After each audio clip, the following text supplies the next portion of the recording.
Hey guys, in today's episode of Brenda and Brian, we were talking about the importance of self-forgiveness, both for our mental health and as it relates to addiction recovery.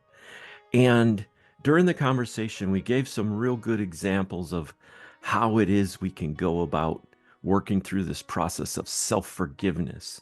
We defined forgiveness as giving up our right to stay angry, giving up our right to get even, and by so doing, taking back the power that that thing has over us.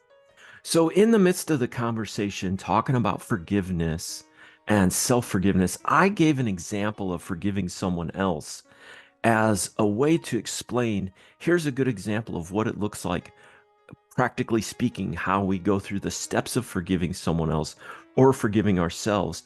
And then, just as important, showed an example of this is how we will know if we've gotten there. This is how we'll know if we've really forgiven ourselves or someone else. Take a look. A guy lied about me in order to try to get me fired. And and when he was found out, he quit the organization. Because it was totally found out. It was proven he was just absolutely lying on me. And I had so much resentment for him. And I do this practice from time to time. I'll say, is there anything I need to be forgiven from? And is there anyone that I need to forgive?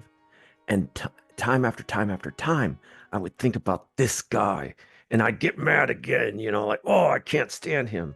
I've got a right to stay angry and I've got a right to get even, right? And sometimes you even think about like, oh, I'd like to take a baseball bat to his car or whatever.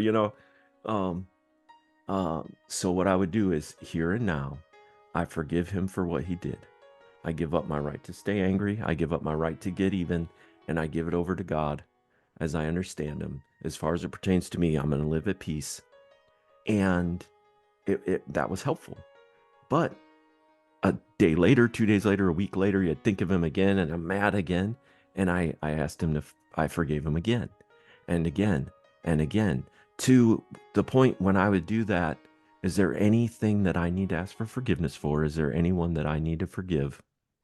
And I no longer thought about him.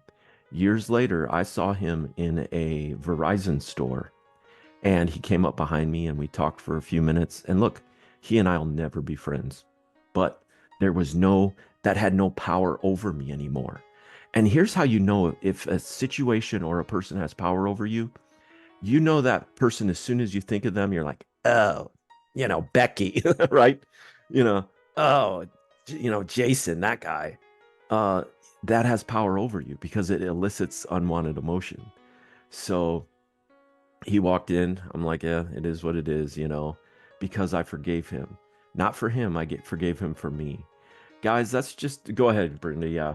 No, I was gonna say you forgave him so much that he walked up behind you at your back, and you didn't even jump. Your reaction wasn't even to go, hey, what do you like? You handled it so well. You were awesome. That is how forgiveness and self-forgiveness works. You saw him, you didn't have the urge to get arrested that day by hitting him. You see, it's slow but sure. Look at that. Look at what you did. You didn't feel like you had to throat punch him. Okay. You didn't say now we're out of the office. Yeah. Yeah, exactly. That's good. Make it might have been a very serious situation, so I apologize. But that's how it works. That's how your self-forgiveness works, Brian. Yeah. So, guys, I hope that that was helpful for you.